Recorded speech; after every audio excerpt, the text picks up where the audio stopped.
Could a strange substance found by a southwest Arkansas man be part of a government test? Well, that's the question at the heart of a phenomenon called chemtrails, now getting widespread attention. Well, they say the government is dumping chemicals on us to control or manipulate the weather. And they say the unusual-looking jet trails in the sky are actually chemical-laden chemtrails.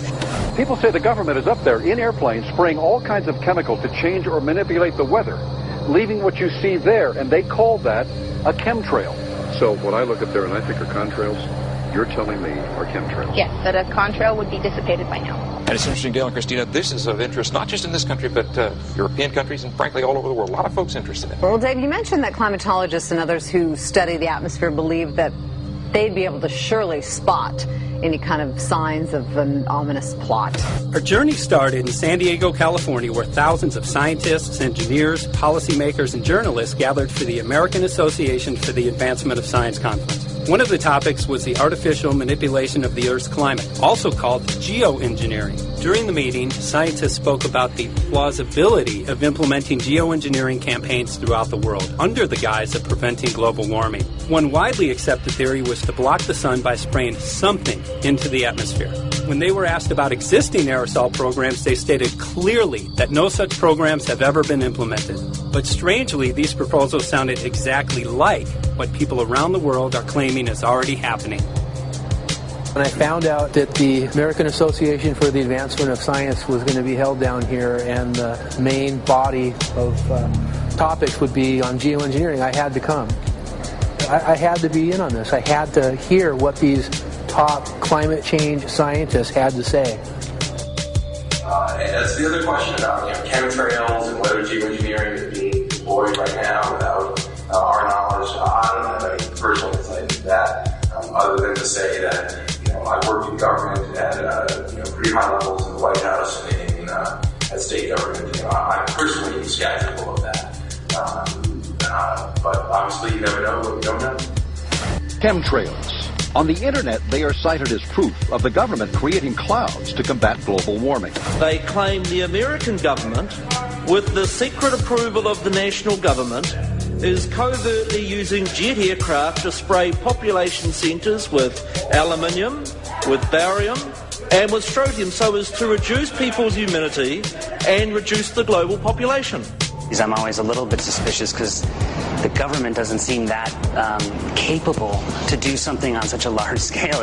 That is not rain, that is not snow. Believe it or not, military aircraft flying through the region is dropping chaff. Small bits of aluminum, sometimes it's made of plastic or even talicized paper products, but it's used as an anti-radar issue, and obviously they're up there practicing. Now, they won't confirm that, but I was in the Marine Corps for many years, and I'll tell you right now, that's what it is. And what happens here, military jets, some come out of Key West Air Force Base, and they move off into the atmosphere, and they drop mylar strips. Some could be a little wider, some are small glass fibers that are coated in aluminum. And what the Air Force does is they take their military jets and they dump these out of the aircraft, they fall into the atmosphere, and some take as much to a day to fall down. This is inevitably military or something going on. The government, the Air Force, you see this kind of a pattern like this, you can rest assured there's something going on. They're actually little bitty magnetic and little bitty strips of, whether it's aluminum. It's a nuisance to you and I to determine what's real and what's not, but it looks like it is a life-saving operation there for the military. The apparent motive behind this conspiracy theory is one world government. Order, I cannot hear. Mr. Speaker, I want to assure the House that both my ministry and my colleague, the Minister of Health, who have received correspondence on this issue, that this conspiracy theory does not have an iota of truth, and that the trails observed from aircraft simply come from jet engines. Number 9 of order. And I think what an appalling example it is of the new Foreign Affairs spokesperson for the Labour Party that she's spreading conspiracy theories about the United States government. I think the House has heard sufficient. It is called geoengineering, fighting global warming by putting a chemical dust in the atmosphere and reflecting harmful radiation back into space. We take geoengineering to mean deliberate, large-scale intervention in the Earth system. There are a variety of schemes that have been discussed for geoengineering. A classic example is injecting reflecting particles into Earth orbit. Nevertheless, there might be some good reasons to think about alumina. It turns out, first of all, there's been a lot of work on the environmental consequences of alumina in the stratosphere. The big deal really is that alumina has 4 times the volumetric rate of forcing for small particles as does sulfur. And that means you have 4 times less surface area for the same rate of forcing. And this is a much bigger deal. You have roughly 16 times less the coagulation rate. And that's the thing that really drives removal. So you could get away, we think, with much smaller mass fluxes. So that's why we see things like in the used aircraft patent from '89, they talk about aluminum. And that's why we're seeing in the surface water samples aluminum. And here's David Keith saying that aluminum has 4 times the reflective volume surface area. So they'd like us to think that we're talking about sulfur, but here they slipped up and let it out that aluminum is 4 times better to achieving their ends, and it sounds like it's kind of the one they don't want us to know the effects of. The little picture is from a nanofabrication study, which shows you can make very high quality, and do this in just a jet in a very simple way, make high quality alumina particles just by spraying aluminum vapor out, which oxidizes. So it's certainly in principle possible to do that, and there's a big literature that's already looked at that. And you could do that by either building new versions of these aircraft or even re-engineering existing aircraft. So there's some ideas of that. So you go to an engineering firm and you want this done. They don't say this is hard or unusual. They say, okay, yes, we could do it. Aerosol geoengineering looks like it is so cheap that the cost is basically not going to be an issue. That means that implementation decisions will be risk-to-risk decisions. The risk of doing it against the risk of not doing it. And it makes the problem of how we govern it fundamentally harder and different and novel. So I've told you that it's cheap to deliver materials to the stratosphere, and I'm convinced that's true. I don't think that will change. But I think the more we do research, the less easy this will look, the more complicated the environmental effects will look. And that's a good thing, because right now it looks too easy. So I think that if we do more research, we're likely to find out that it's harder and more complicated than we thought, and the side effects are harder to manage. And that's a healthy outcome that will make it easier to do the management. Of course, the opposite reaction is possible. It's an empirical question, how people will actually react to knowledge about this. Another reaction is to say, if these crazy scientists are so concerned about putting CO2 in the atmosphere, they want to think about these things, then that might actually mean we should be more serious about the risks of CO2 in the atmosphere. And by the way, it's not really a moral hazard. It's more like free riding on our grandkids. And by the way, it's not really a moral hazard. It's more like free riding on our grandkids. Numerous air quality studies, including from CARB, California Air Quality Resource Board, have named submicron-sized particulates as being particularly harmful for human respiration. Through all the discussions today, I have not heard any mention of this fallout, and has this been studied, and also the effects of a highly reactive metal like aluminum on toxifying soils and waters? The question is, what would be the effects of these materials on human health if they came down into the stratosphere, in particular small particles and aluminum? So the collaborators of mine working on the aerosol scheme are actually folks from Carnegie Mellon who focused on human health impacts. And while we haven't published it, that was the very first thing we did, was do the order of magnitude calculation in level pencil and paper, but with an expert on human health impacts about whether there could be an issue. And for aluminum or other particles, there are a lot of toxicological things that need to get looked at seriously. But if you're just thinking about the sheer number of particles and the human health impact of small particles, the answer is, well, we haven't published it. That was the first thing we looked at with some of the leading experts who do epidemiological research on human health impacts, and it's not even close to being an issue. To clarify, so 10 megatons of aluminum dumped into the atmosphere would have no human health impact. So let me be more careful here. We're to separate out the toxicological. So the alumina, we've only begun to research and published nothing. Alumina, we've only begun to research and published nothing.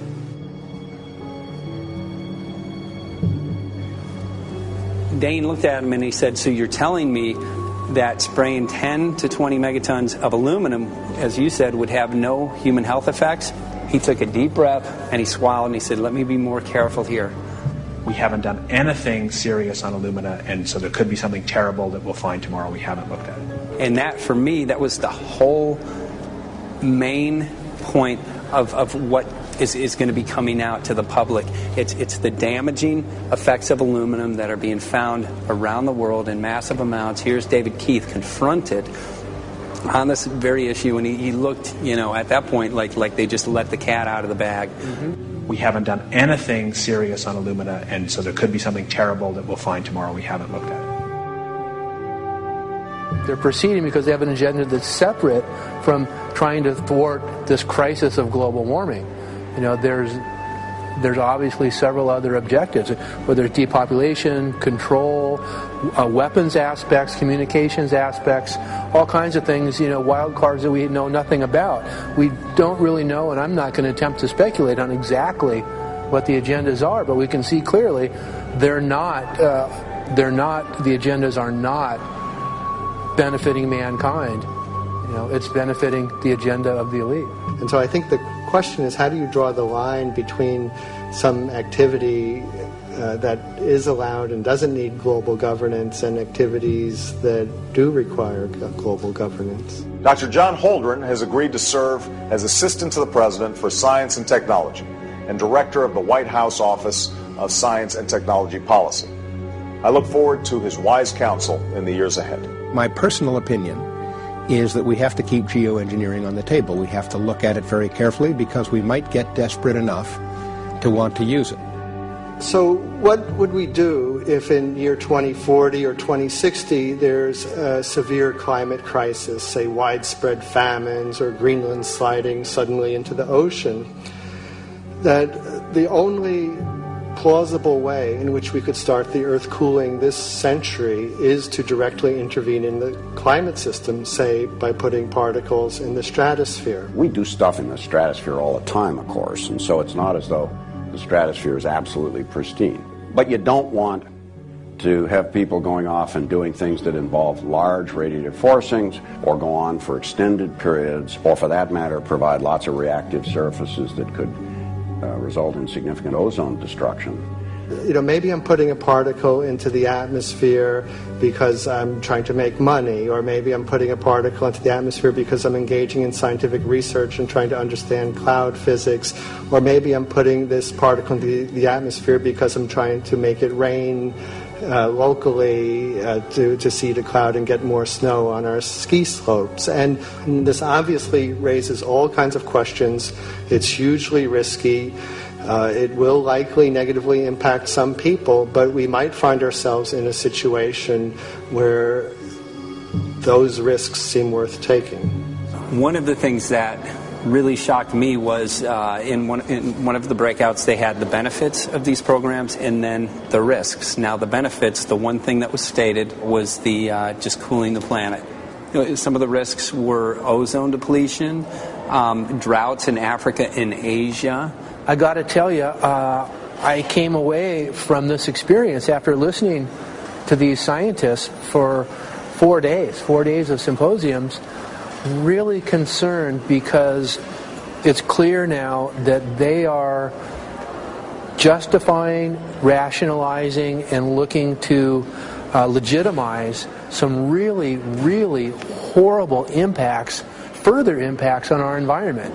And they're basically formulating the sales strategy and the implementation and oversight strategy and the funding strategy. After San Diego, I was shocked by the programs that had been proposed. I decided to write about it. That night when I finished, I sent the article to an online publication with my email address attached. When I woke up the next morning, my inbox was flooded with responses from around the world. Why? Because I had just broken the story on aluminum in geoengineering models, which I had no clue at the time that very few people knew about. Now, this metal, aluminum, is being found in massive quantities way above normal levels all over in rain, in soil, and in snow. After that, the calls started pouring in from people who were desperate for someone to investigate. That was the fuel that started the film. Before we started filming, we had the opportunity to sit down with one of our favorite authors and documentarians, G. Edward Griffin, to find out what he knew about the subject. I'd like to talk for a minute about an issue that's getting more and more attention. That's the issue which scientifically is called stratospheric aerosol geoengineering, also called the chemtrail issue. I'm very aware of the chemtrail versus contrail controversy. As far as I'm concerned, it's an open and shut case. I have been watching the development of jet travel from its very beginning. I used to live near the Los Angeles airport. Remember when the first jets came in and landed, man, they made a big noise. We never heard a noise like that before. And we used to go down and sit at the end of the runway and watch these jets come in and take off because it was a novel experience.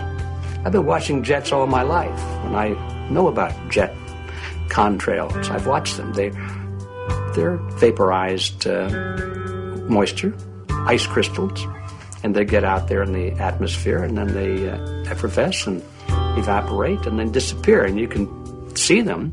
The plane moves along, and the little white trail follows right behind it, and usually about 10 or 20 lengths of the plane or thereabouts, and then it's gone. And you can still see them that way, by the way, once in a while. So there goes a contrail. These other things we're talking about are not at all the same phenomena at all. These planes go by, and they billow out this white smoke, and it covers the sky from horizon to horizon. It doesn't dissipate at all. And they crisscross each other. And you see this thing cover the sky and turn it milky, and then people start having trouble breathing, and then you hear stories about the aluminum and barium deposits that they're picking up and the residue. And you put it all together, and I don't see how anybody who's got their eyes open and their mind open can come to any other conclusion but that somebody is spending a lot of money and effort to spray the planet. The question is, why? I have my own theories, but I hope that there will be some good investigative reporters go out there and get us the answer. I know that whenever it's finally discovered, and it will be, the people who are doing it will undoubtedly say, oh, well, we did it for you folks. It's for the greater good of the greater number. It's for the society. It's probably to prevent global warming.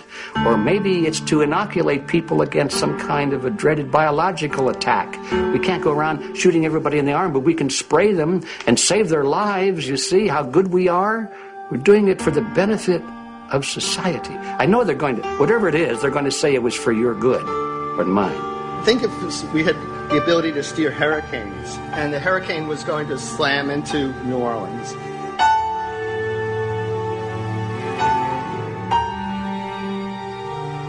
And let's say you could steer it so it would hit Mississippi instead, where for 100, that means I would be willing to more or less kill 18 Mississippians to save 1,800 New Orleanians. And if you do that knowingly, are you murdering those 100 people? And there's all kinds of equity issues there. Now, also, we might be wrong about our steering, and if we didn't do the research right, maybe our steering would intensify Katrina and even kill more people in New Orleans. And so this question of how do you develop the confidence to know that your intervention will reduce overall damage, and then how do you deal with the understanding that you might be damaging some people who wouldn't have been damaged before while saving people overall? The spraying appears to be mostly in NATO countries. I've seen it here in the United States. I've seen it in England. I've seen it in Scotland. I've seen it in Canada. And I've had reports from people who live in France. There's a political grouping here of some sort. It's international in scope. It's not just an American phenomenon. It's international. And anybody that wants to investigate that, I think, has to take that fact into consideration. They're going to find a political grouping and a political motive here. But in my humble opinion, it's not in your good or mine at all. I don't know what it is, but we'll soon find out.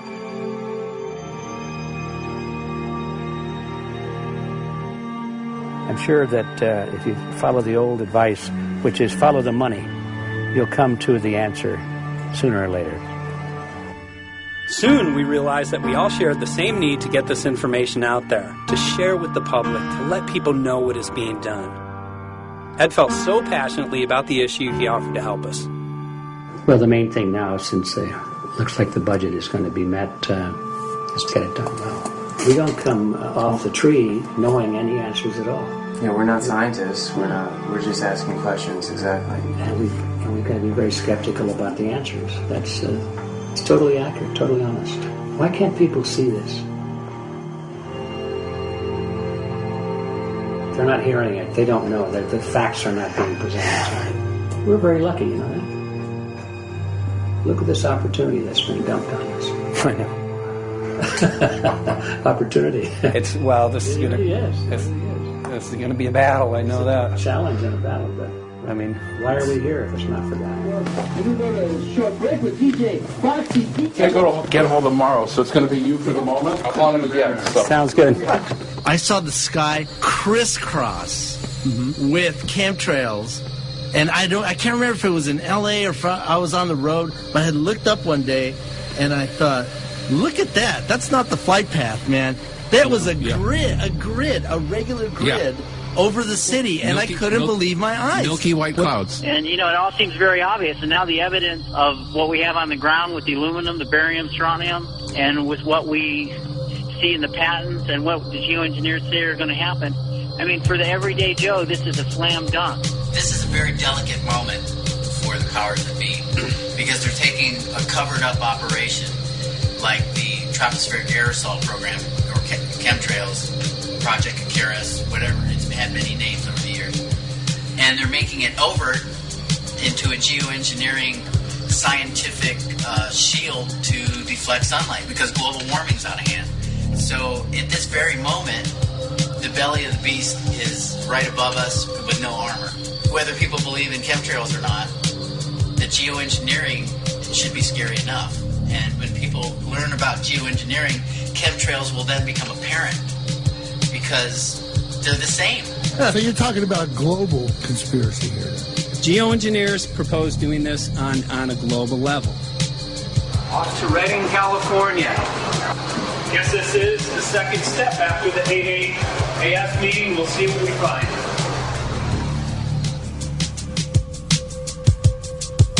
Right here in Northern California at Dane Wigington's house. He owns over 2,000 acres overlooking Lake Shasta. He told me about some of the challenges that they're having up here. Let's go and talk to Dane. We'll see, what's going on his property. We'll see what he's going through and also what action he's taking based on the test results that he has.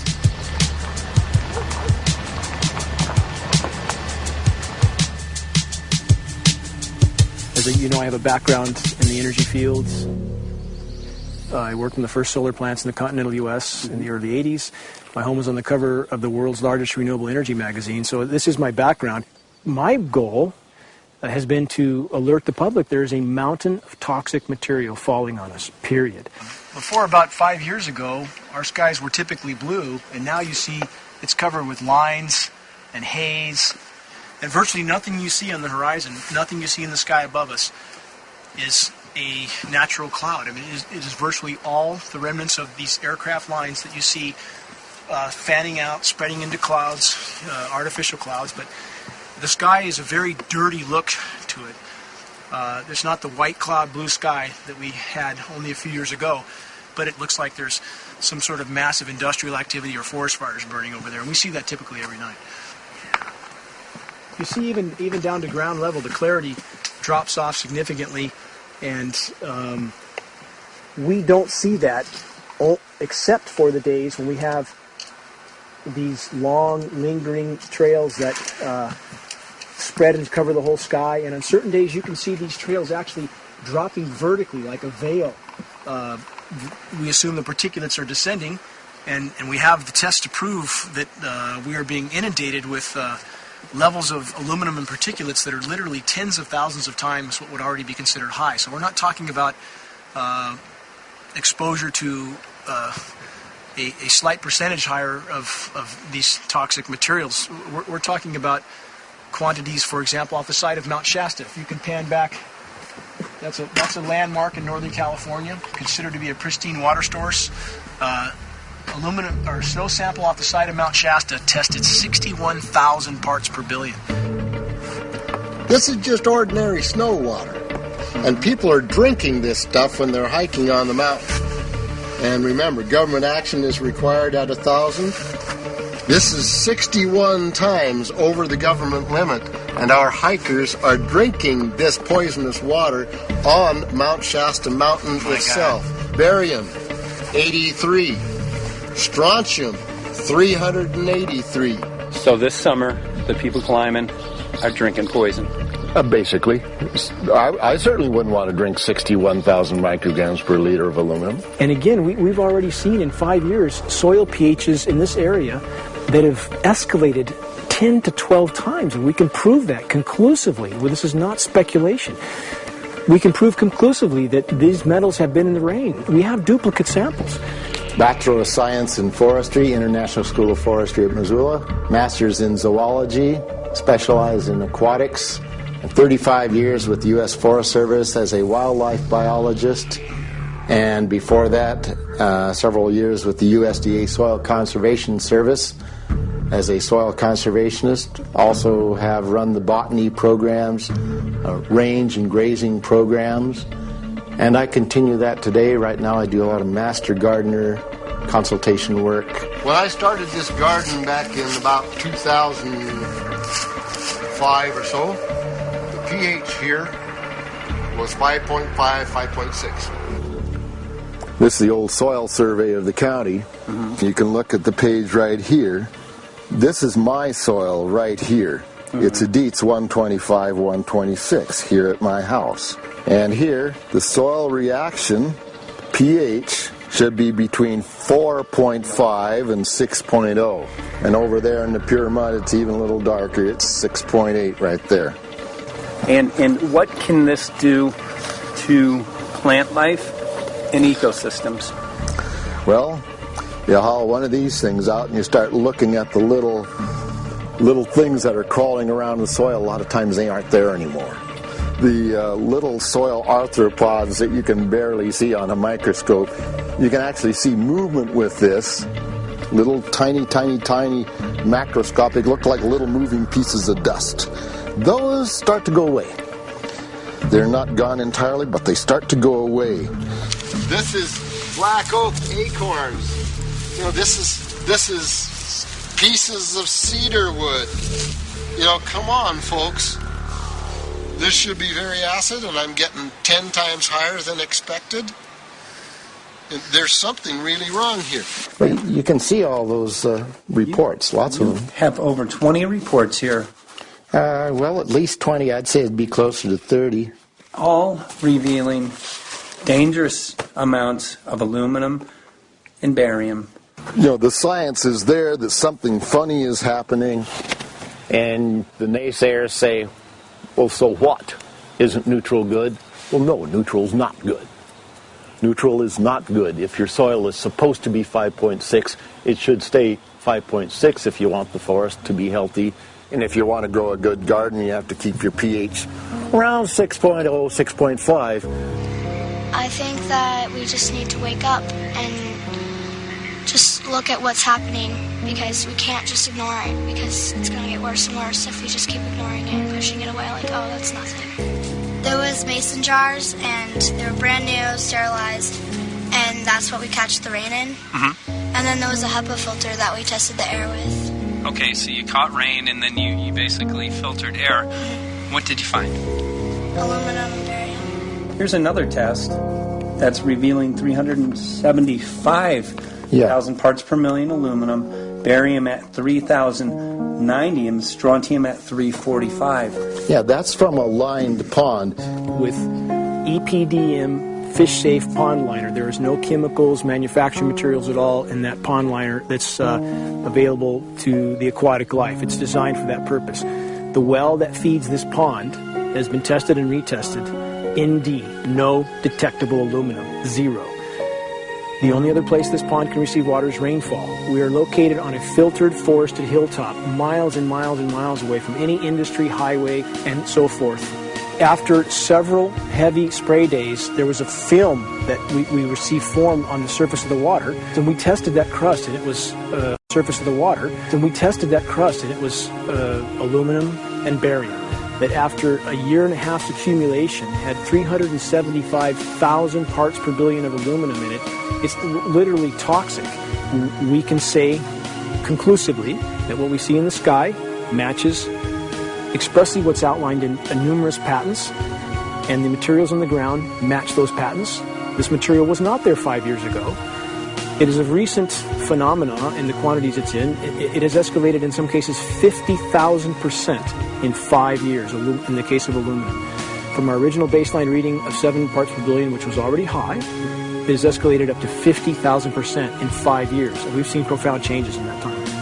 Dr. Leonard Time, PhD in chemistry, I cross-checked with him, and he says the oxides of aluminum, barium, and strontium will drive your pH into the from an acid soil like this up into the neutral. There's no question about it. And that's exactly what you see happening. Wow.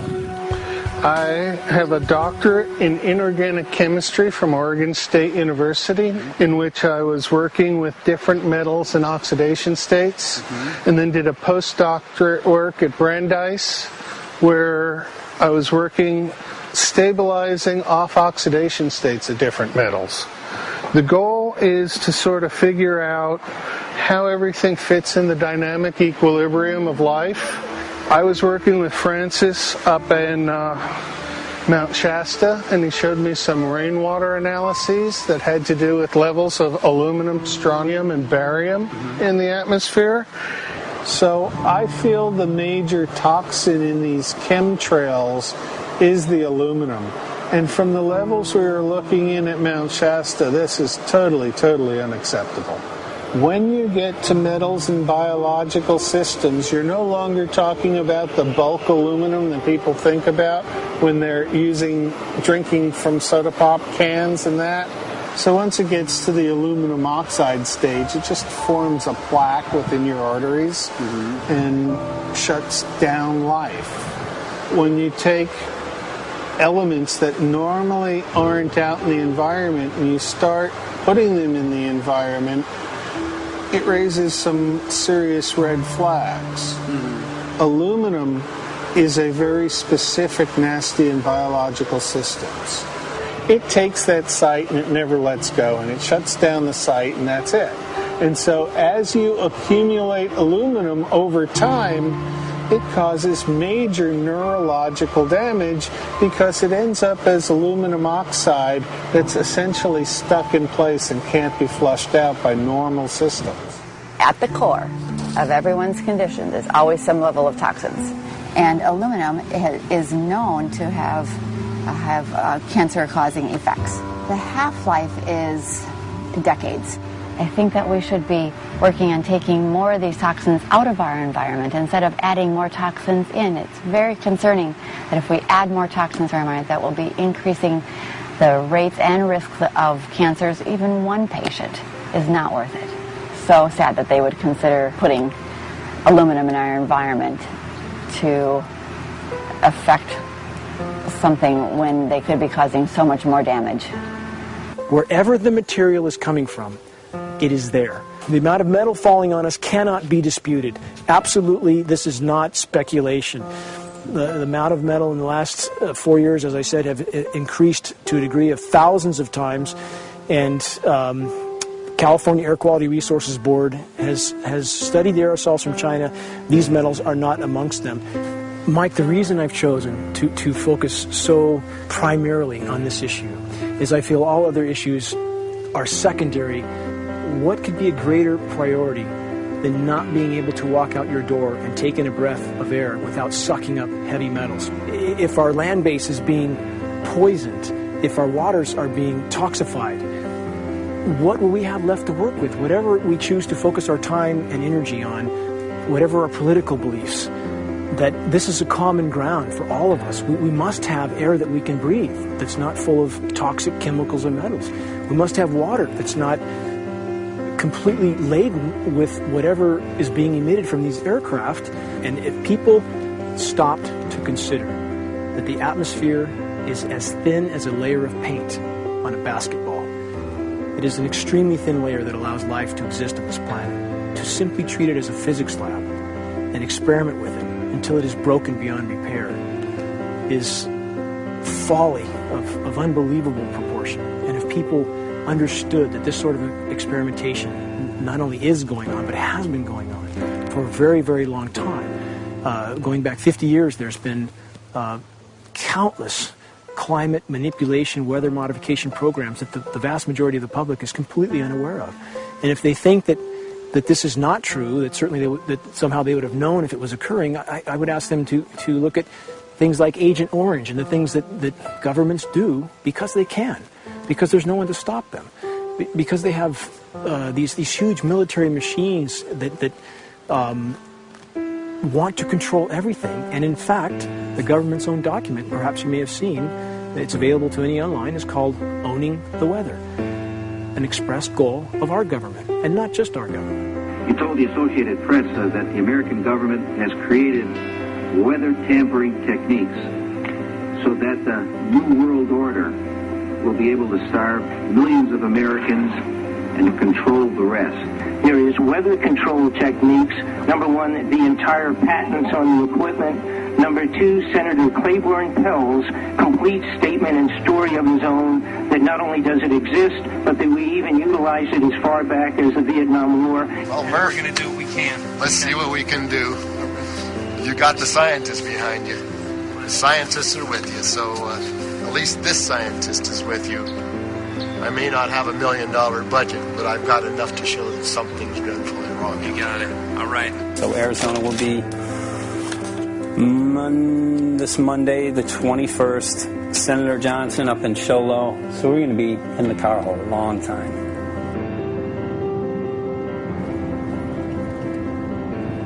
Well, it is such a pleasure.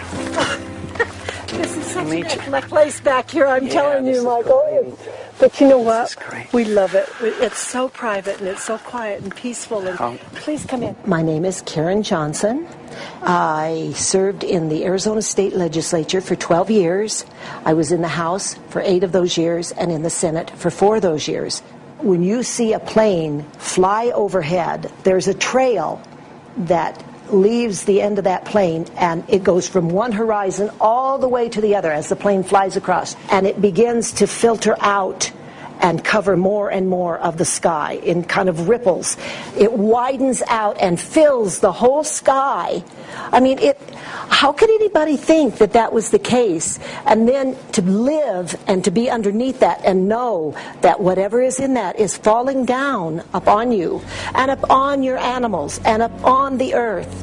And I mean, it's frightening to me. And if people don't start really waking up and facing the fact that we've got people that are doing terrible things to us, and we had better wake up and fight back now. I mean, I'm the mom of 11 kids. I've got 35 grandkids. I mean, I've got a stake in this. I care about what is going to be left for my children. I care about it, and I'm extremely worried about what is going to be left to them.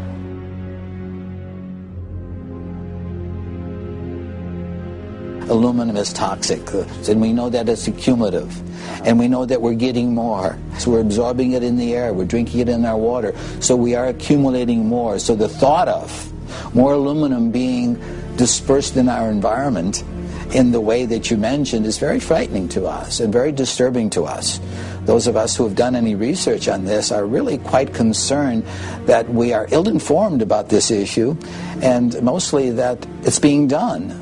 Aluminum is toxic. We know that it is. We can debate as to the amount of toxicity that is going to be disturbing the body, but as far as really accepting the fact that it's accumulative, it's synergistic, then we have to conclude that it's not a good idea to put it in our atmosphere, especially when we know we're getting increased amounts, and especially since we know that the scientific communities around the world are pointing a finger at the heavy metal toxicities, at the toxicities that we're absorbing in the day-to-day food that we eat and the air that we breathe.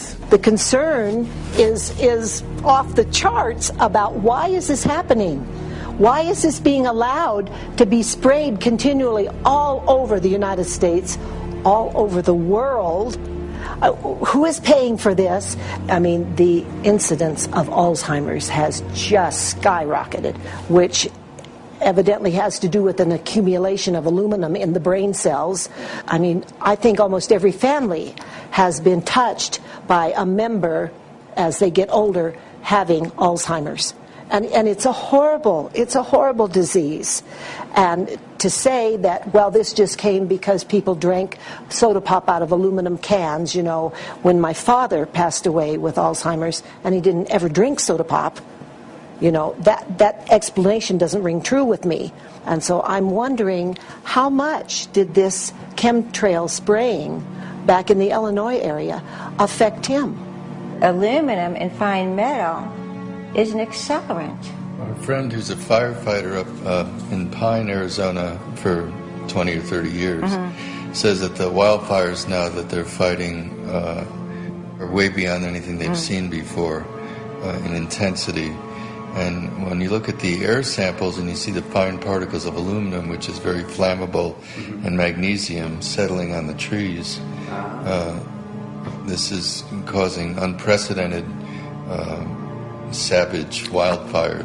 But if you look at this, you can see these are parts per million. They sent this to me, and I just found this to be extremely interesting because we should have like 2 parts per million of aluminum in our air. And this is saying that there's 39,000 parts of aluminum. That's astronomical. Barium is high. I mean, these are way off the charts of what people should be breathing or what's coming down on them. And, you know, if people wonder why their health is deteriorating, why they're having to go to emergency rooms, why they can't breathe, you know, why they're getting Alzheimer's, this has been planned. We have elites, I don't know what you want to call them, one worlders, Illuminati, I don't, whatever you want to call them.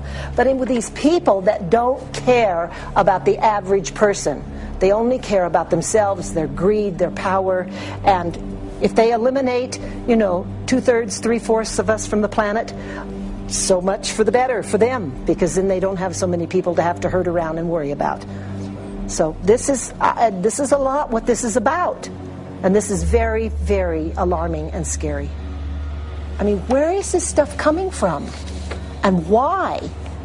Why is this kind of stuff being put out there? You know, I've heard different explanations about, oh, we need to cool the planet, all this and that. But if people are up there trying to cool the planet, why do they need all this kind of stuff in it?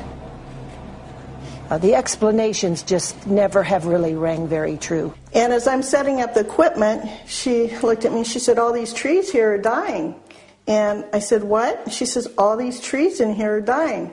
So I thought, well, I'm going to test for aluminum, because that's one of the key things in the programs that we're talking about, and titanium. And I took some of this bark sample and tested it, and it came back positive with aluminum and titanium.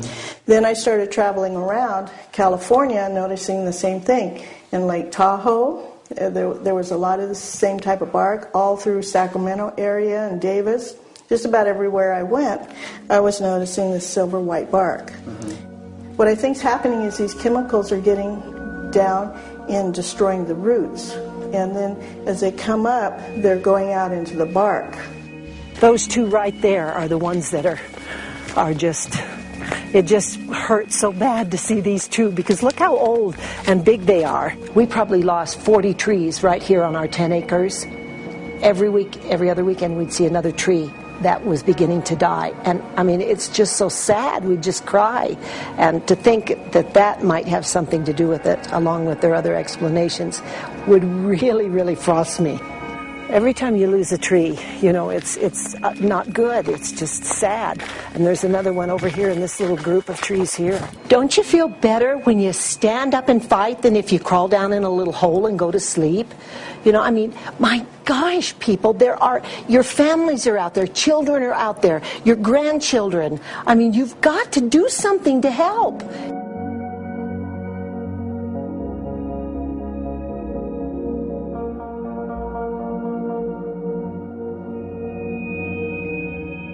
My greatest hope is to get people to question.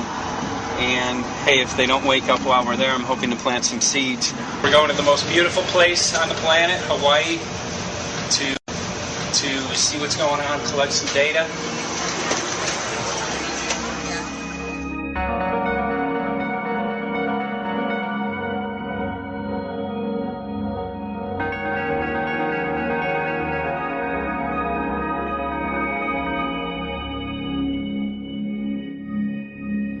Thank you for having fun with us. Hope you enjoyed the trip. Have a great vacation and welcome home if you're lucky enough to live here. Thank you.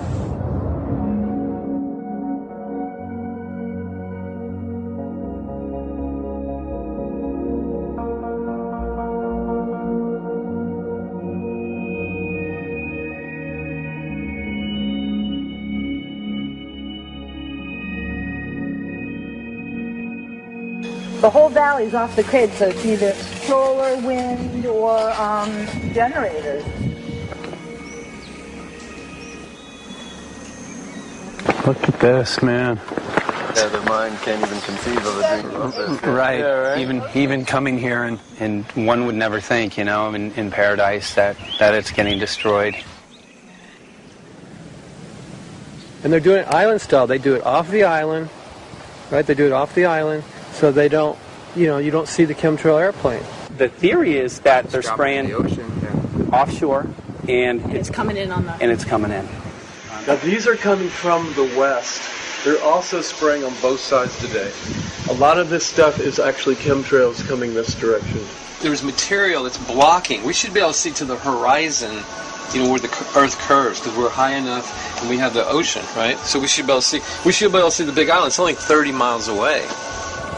And you can see it's not a blue sky behind it. That's the key. It's all, you know, has that kind of weird looking blue, like silver blue, I call it. And this is a nice day. You know, there's no more blue sky. The night we're going to look at the stars at night, and it's like you'll see. You can count them. There's so few stars at night now. There should be hundreds of thousands of stars, and I can count the stars. There's like one here and one here and one planet here. It's like you might see some nights you'll see 100. Some nights you'll see 10. This is what concerns me. This kind of stuff right here. It's just soft. Okay. This just comes right off, this bark. That's not natural. For I've seen hundreds of thousands of coconuts, and I've never seen it falling apart like that. Look at this, you guys. I've never seen anything like this. I used to trim trees all the time in Big Island. I've never seen anything like that. That's why I'm concerned. Not an easy task that you have here on the island. I could see the skepticism because it is so far beyond anybody's reality. It's amazing. It's just amazing to try to look through somebody else's eyes. Like my eyes, I can see this so it's like night and day, and other people it's just the illusion is just so deep. What do you think would happen if everybody awakened to what was going on and what the plans were of geoengineers? I think they'd have a revolution in Hawaii if people really understood what was going on. What's your concern for? I know that you love the land here. What's your concern about the chemtrails? Well, that we won't be able to live here and grow our own food, and that our health is going to be compromised.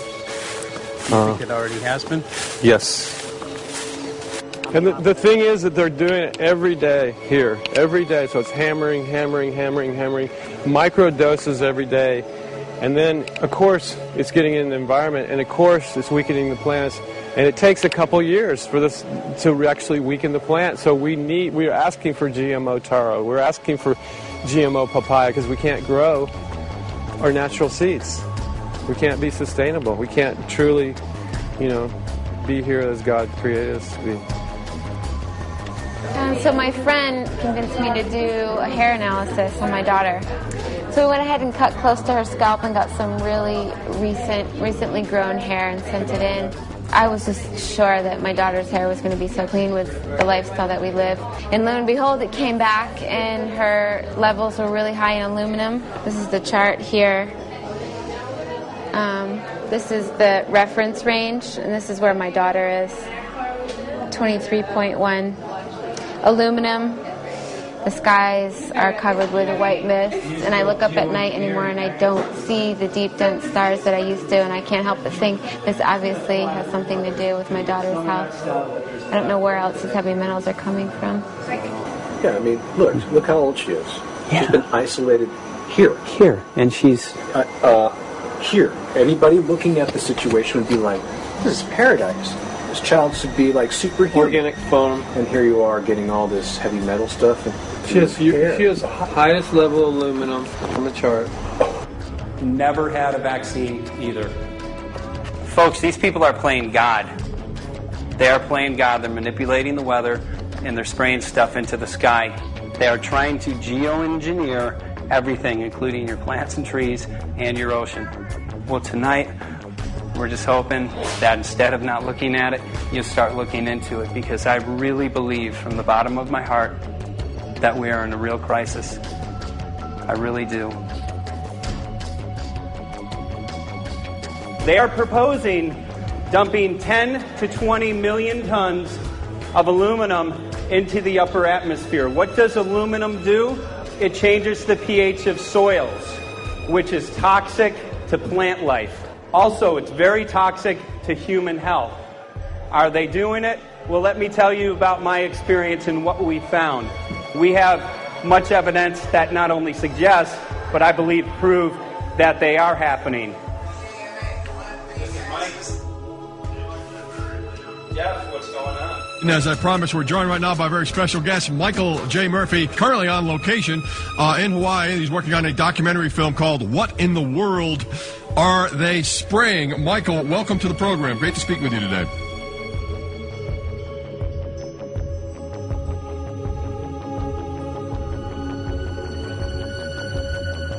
I had a friend who recently he's always looking at things from a different perspective. He's a bit of a conspiracy theorist, you know. And he says that whenever the president comes to L.A., there's no spraying that week. Could you have a better place for an interview? I mean, look.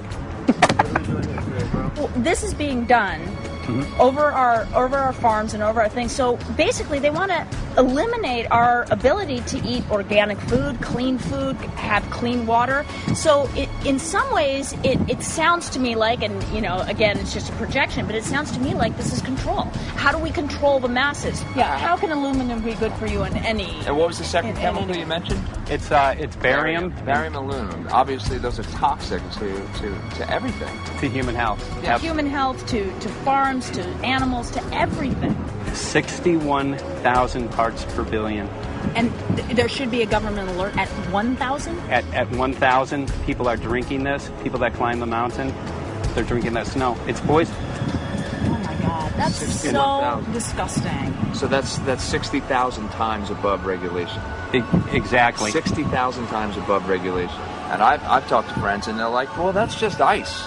That's just condensation. And I'm like, you can talk to a second grader. Ice doesn't float in the sky and spread out that way, you know? You're not an expert, but you're a concerned citizen who said, wait a second. Who's actually doing the research. Yeah, you're doing the research, and that's what we need to do as Americans and say, you know what, I want to know what's going on. I want to know what the FDA is doing to my food. I want to know what the government's doing with my air, my water, and the soil.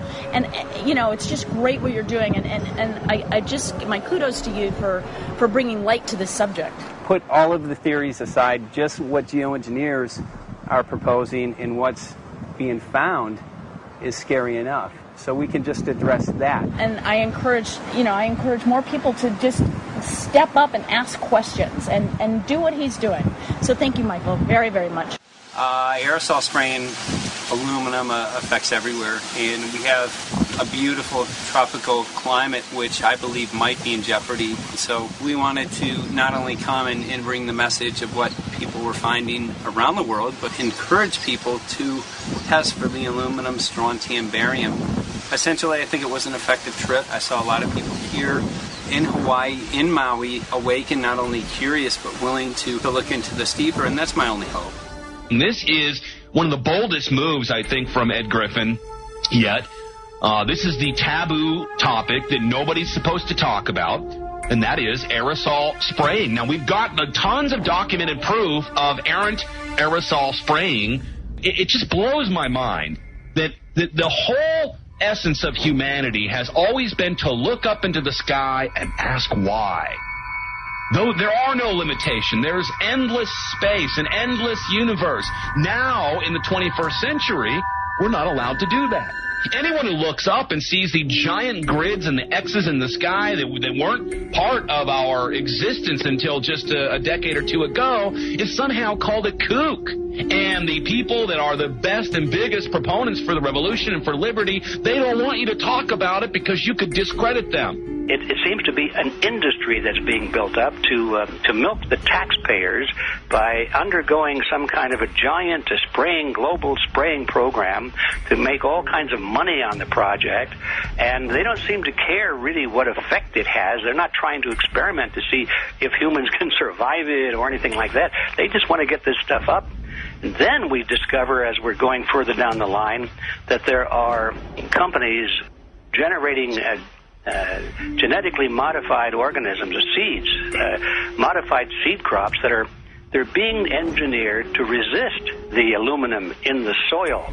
And a lot of crops won't grow in that. And so now, after they've messed up the soil, all the farmers were going to have to go back and buy seeds that have been genetically engineered to resist the aluminum that have been put into the soil. And all of a sudden, mankind is completely dependent upon these companies like Monsanto and other giant agricultural firms. You can't even grow natural seeds anymore.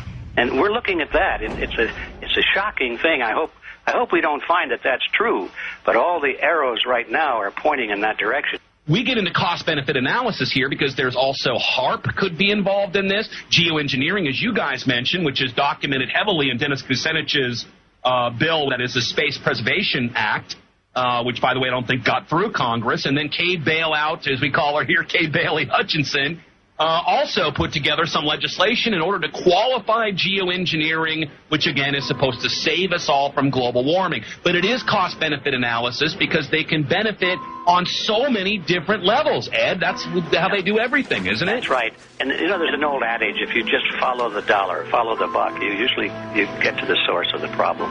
And it looks to me like there's a tremendously profitable industry being built up right now around this concept of geoengineering or weather modification or reducing global warming and all of these other things that can be sold fairly easily to an unsuspecting public.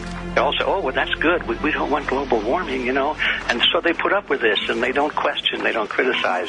But behind the scenes, you see a whole industry being built up, which is, as I say, tremendously profitable, and the money for all of that is coming from the taxpayers. And it's a scam is basically what it is. We're just focusing on the one area that is real easy to prove. There's no speculation in the area that we're going into. They definitely are doing this geoengineering. They definitely are talking about it. They're working up formulas for it. They're putting together strategies for it. They've got funding for it. Everything is in place. We don't even have to go into those other areas to make the case. Okay, let them believe that, but at least they must understand that there's no question that they're talking about it and planning to do it. And so shouldn't they be equally alarmed about what they're going to do if it can be shown that barium and aluminum and some of these other toxic metals are very destructive to the planet and destructive to human health? Isn't that enough? How many issues do we need to crank into this? And so, if you're going to kill the planet and kill the population, do we need any other reason to be alarmed? What in the world are they spraying? Thank God people are asking this question. That's all we want. We just want to be able to ask these questions. Our good friend G. Edward Griffin, all these years, Mike Murphy and Paul Wittenberg are doing this great effort with your help. This is a community effort to get people real information. What in the world are they spraying? Any final quick comments before we're out of time? And my only final thought is that we asked the question, what in the world are they spraying? And we now know what it is. And folks, you're not going to like it.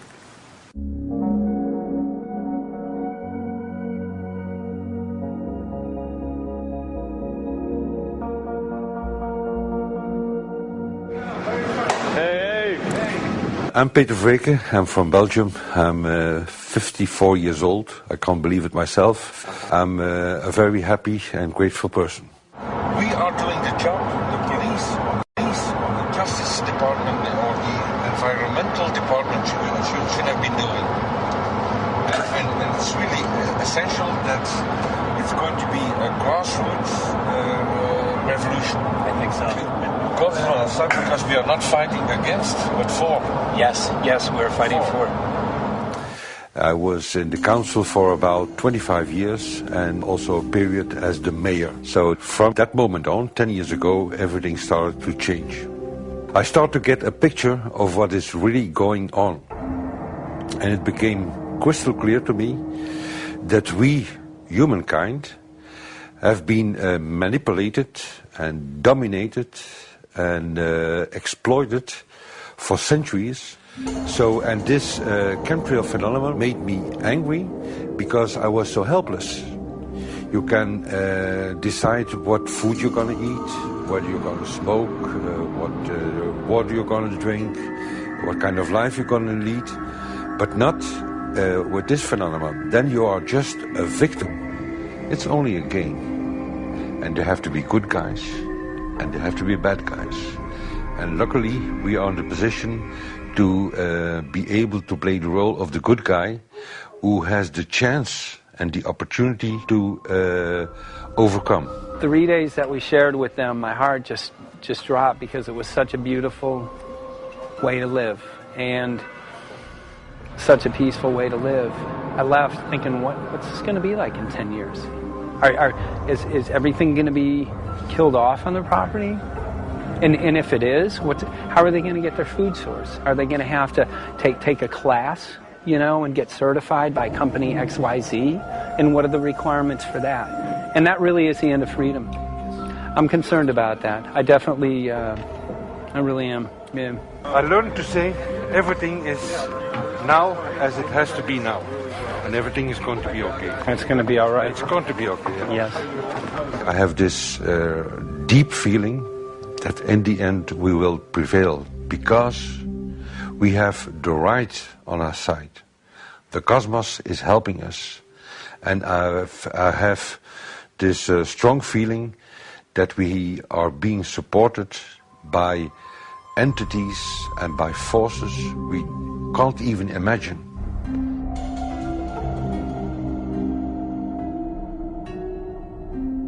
Here for the first time we have this scientific proof that we are being spread.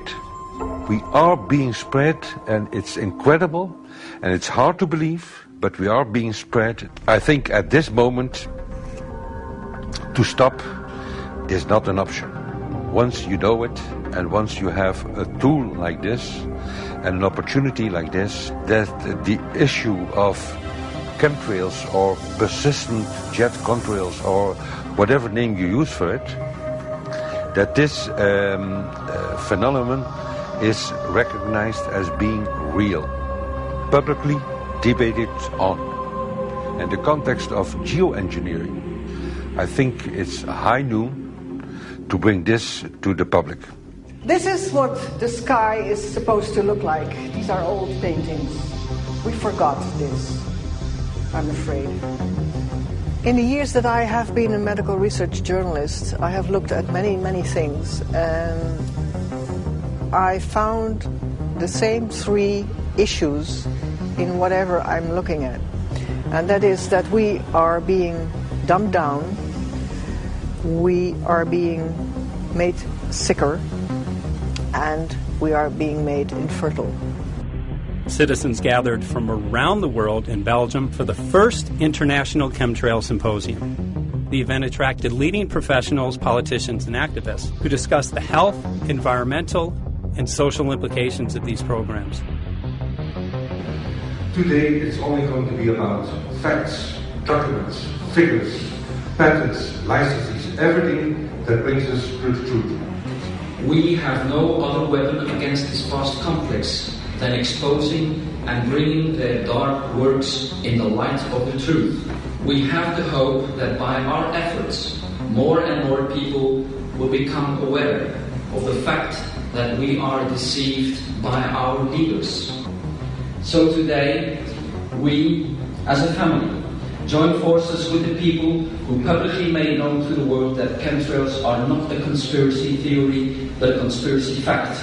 From the Technische Universiteit Delft in the Netherlands. Ladies and gentlemen, please welcome Koen Vermeeren.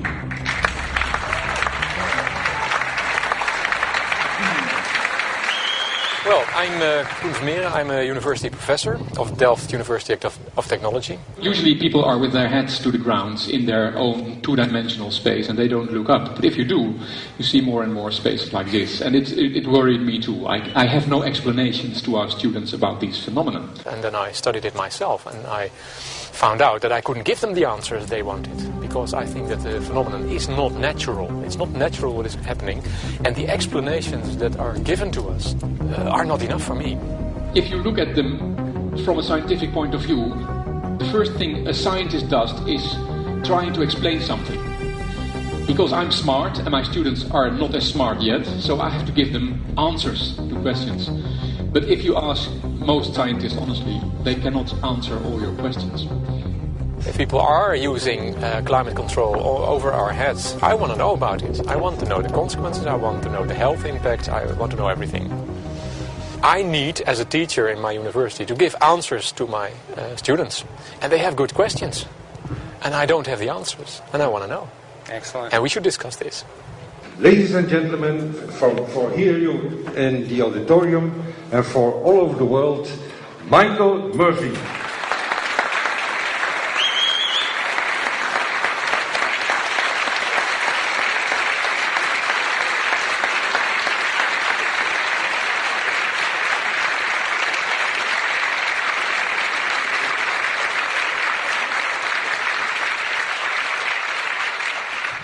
Well, thank you very much. It's definitely an honor to be here in Belgium. The people who are in power control everything. They control the markets, they control us. Now they're even controlling the weather.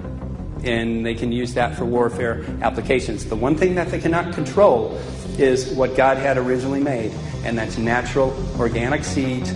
This is called the Hegelian dialect. It's called problem, reaction, solution.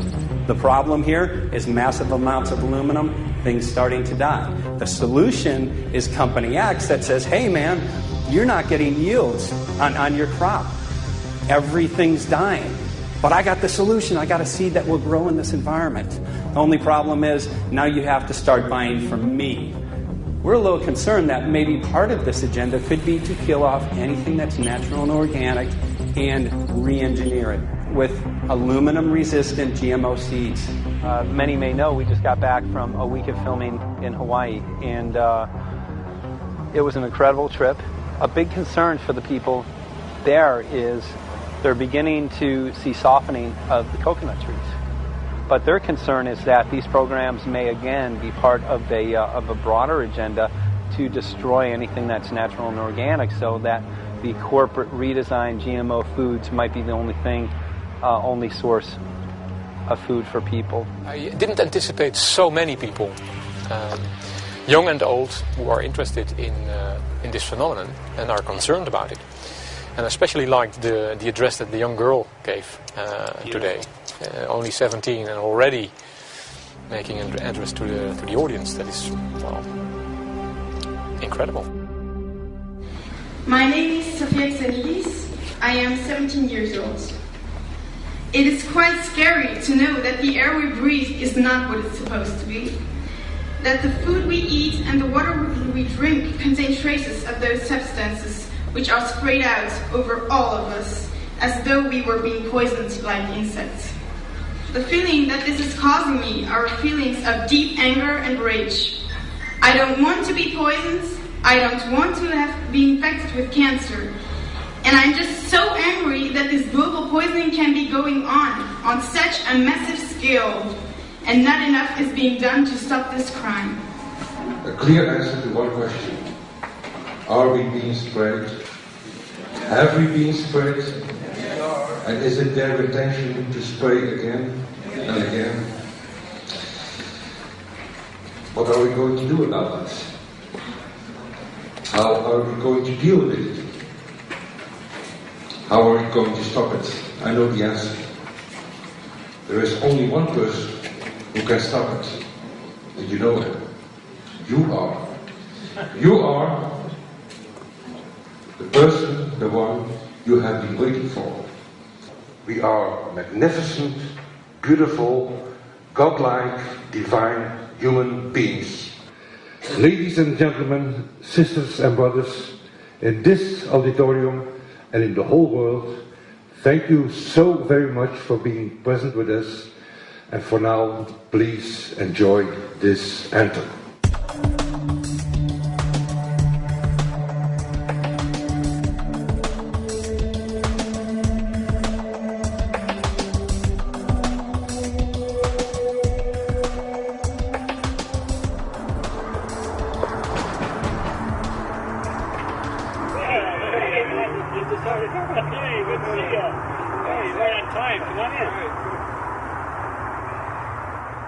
So, anyway, I'm glad that the weather's been good for you fellas so far.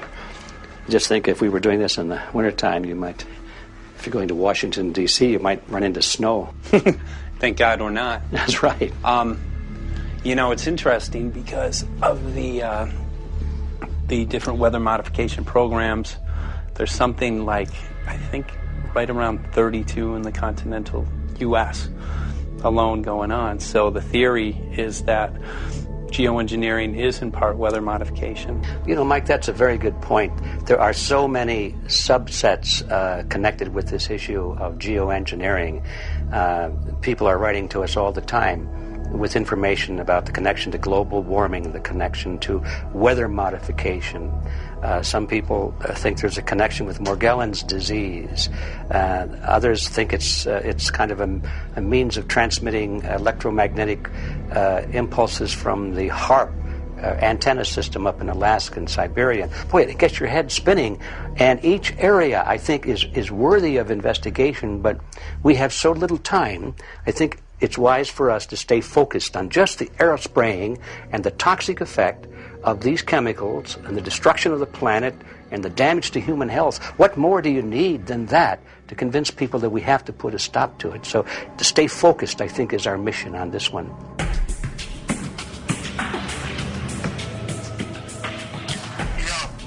Jeremy, we had an idea. We know that you know the political system real well.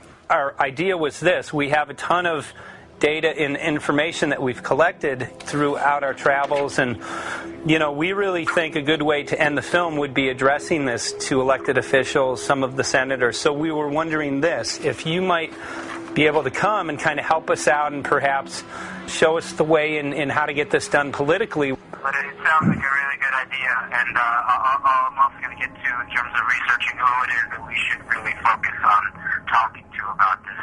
At the very least, if we could make it impossible for them to claim that they don't know at this point, we can strip away their plausible deniability that they haven't heard of the data that points to geoengineering stratospheric aerosol operation already going on.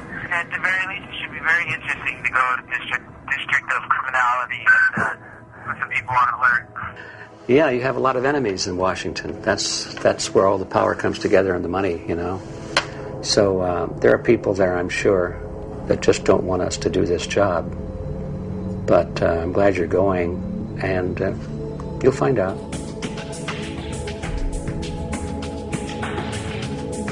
We took the data to Washington, D.C. There we presented our elected officials with the following letter. According to the 5th article of the Bill of Rights amending the Constitution for the United States of America, no person shall be deprived of life, liberty, or property without due process of law. But the daily spraying is depriving all persons living within the United States of life, health, liberty, and integrity of our common and private property without due process of law. As a representative of the people of the United States of America, we insist that you do everything in your power to protect us and immediately put a stop to geoengineering spraying at once. There exists no justification, legal or otherwise, to poison the planet and its inhabitants. Now suppose that space aliens arrived on, maybe they're going to land at the UN headquarters down the road here, or maybe they'll pick a smarter spot. But suppose they arrive and they give you a box. Suppose they arrive and they give you a box. And the box has 2 knobs. One knob is the knob for controlling global temperature. Maybe another knob is a knob for controlling CO2 concentrations. You might imagine that we would fight wars over that box because we have no way to agree about where to set the knobs. No global governance. and different people will have different places they want it set. Solar engineering is like chemotherapy. No one wants it.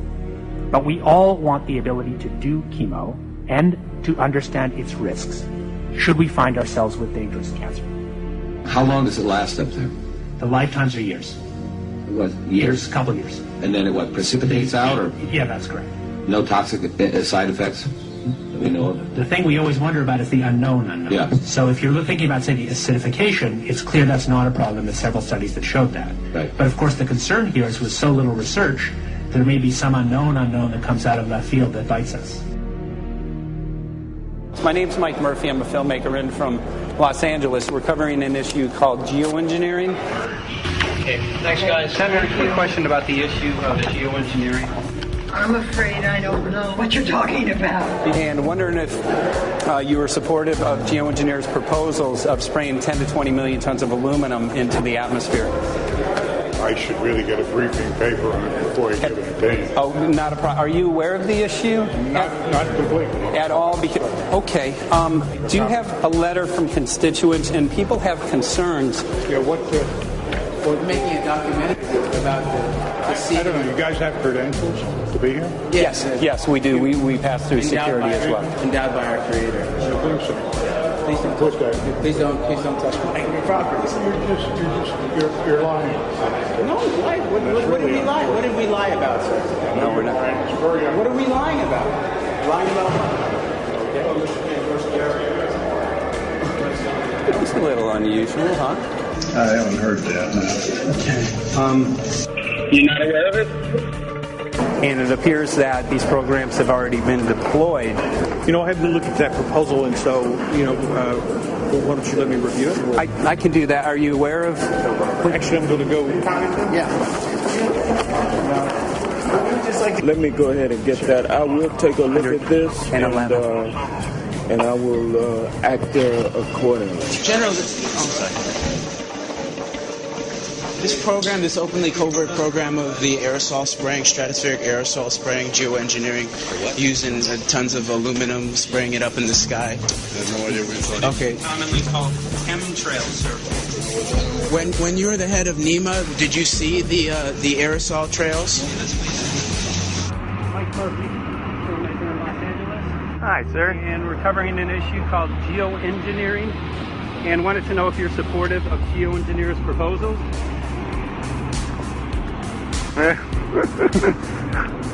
Congressman? Hey, Congressman. I'm wondering if you're supportive of geoengineers' proposals, which is dumping 10 to 20 million tons of aluminum into the atmosphere. Not familiar with that. Pardon? Not familiar with the Okay. Can you make an appointment to my office? I'm not supportive of it. I haven't looked at it close, so I don't. Have you heard of the issue? Because it's becoming mainstream in public, and there are actually congressional committees which are being formed to talk about these programs. Mm-hmm. Yeah. Well, I think when we drop anything into the atmosphere, we should know prior to the effect of that, right? Yes. And if we don't have the knowledge as to what the effect will be, we shouldn't do it. I think there are 4 different options for thinking about deployment of geoengineering. The first one would be we just ban it. I would argue that one does not want to get too firm a restriction in place on small-scale studies early on because it'll tie the science hands.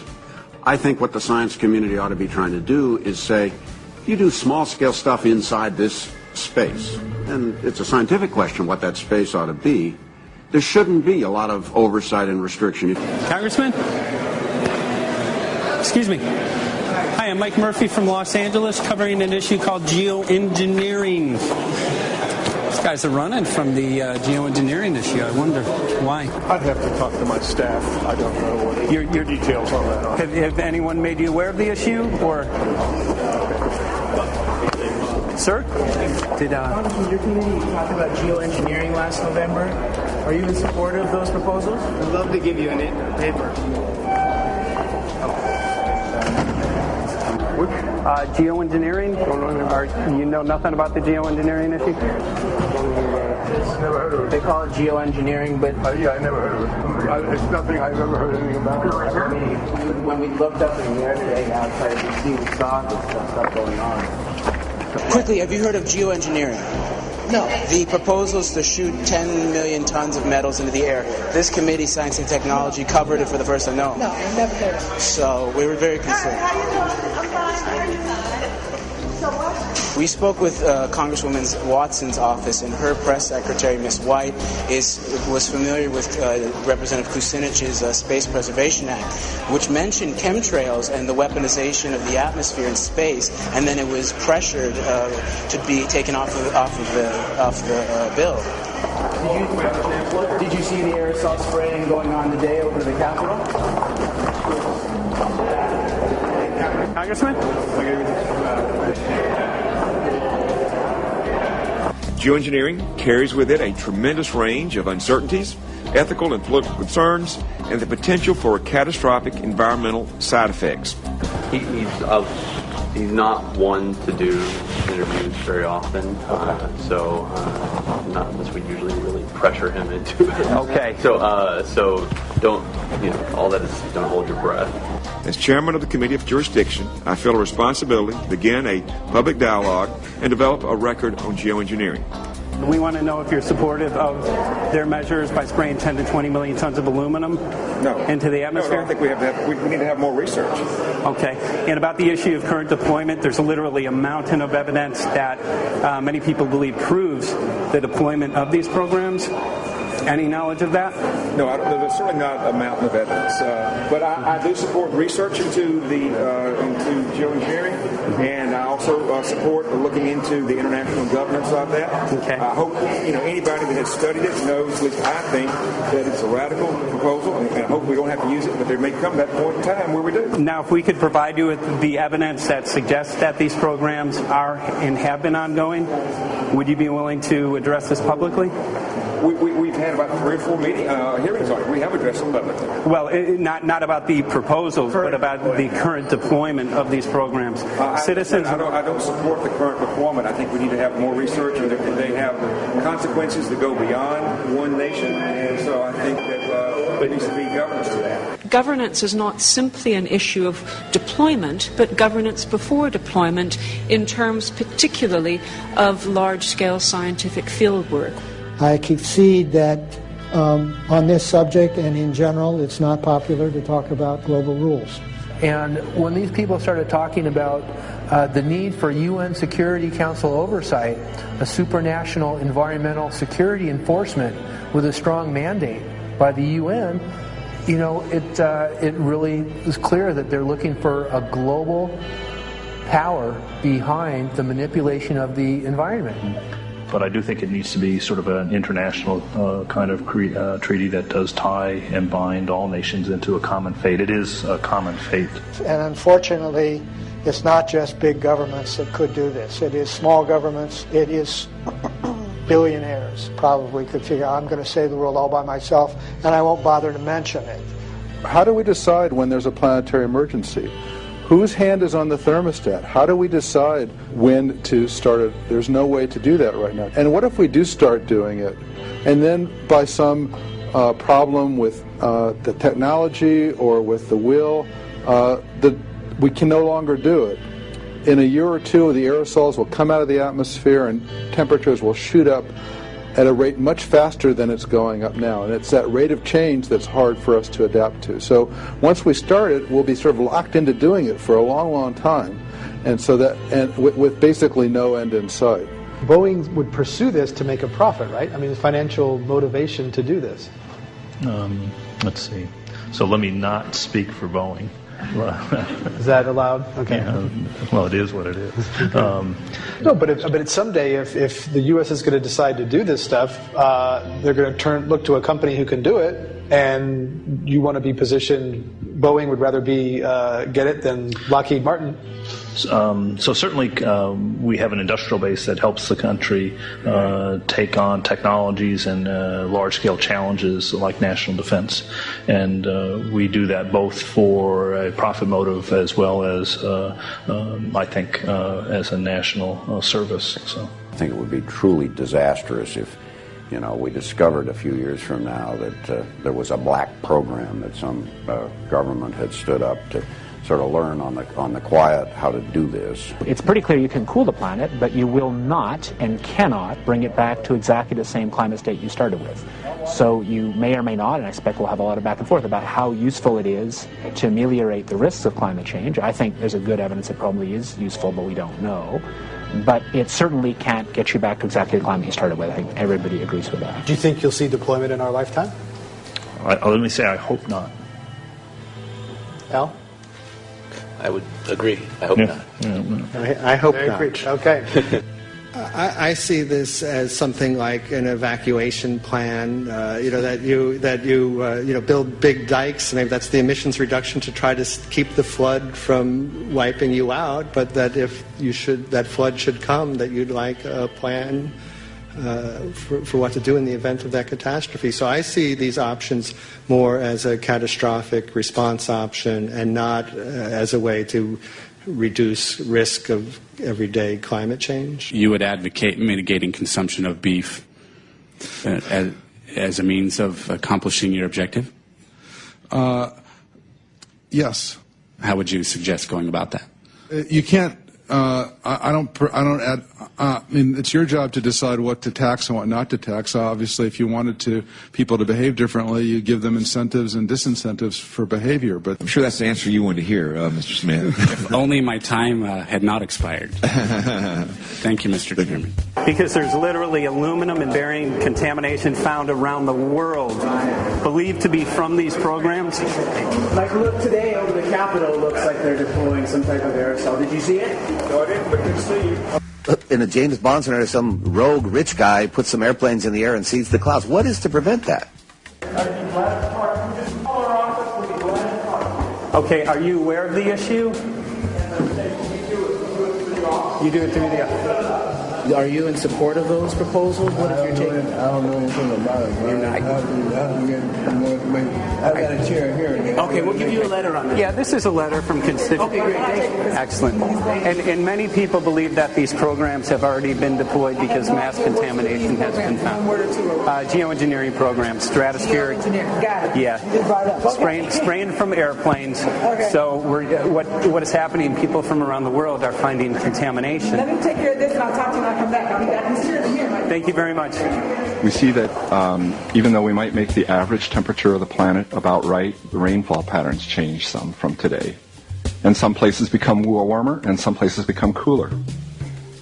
So there are going to be winners and losers in this geoengineering activity if we were to do it. But nevertheless, as David has said, there are reasons why we might consider doing it. Many people are deeply concerned about it because of the toxicity of aluminum, and it has been addressed to Congress in various committees. Would you take a look at a letter from some of your constituents addressing the concerns? Excuse me. Okay. Can I give you a letter from constituents? Are you aware of their proposals of dumping? Gotcha. Thanks. Well, I'm not familiar with it, so I don't know what they're doing. Okay. Geoengineers are proposing just that, dumping aluminum and barium into the atmosphere. Why would they do that? Aluminum's a precious metal we can use. Well, the stated goal is to actually cool the planet. However, there's a...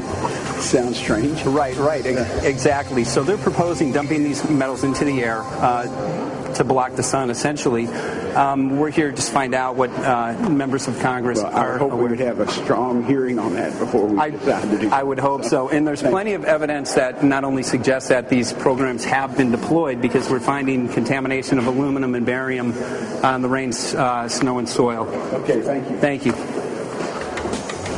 LA County has seen a 200% increase of Alzheimer's in the last decade.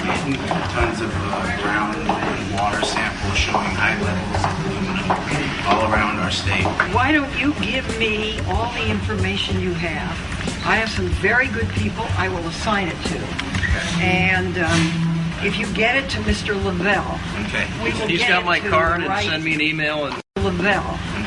He's got my card and send me an email and Sounds great. We'll be in touch. We are investigating this, and there's literally a mountain of evidence that suggests that these Okay, programs are move going that on. mountain over to us. You Let got us it. take a look at it. And look up, keep looking up into the sky, and you'll see some of it. Oh, okay. You will. You can All see right. the aerosols being sprayed out of airplanes quite a bit. Okay. So thank you. Yeah, the future of humanity is definitely dependent on it. So we're counting on people like yourself to take some proactive steps. So thank you very much, guys. You're very welcome. Appreciate Thank it. you. Thank you. Right.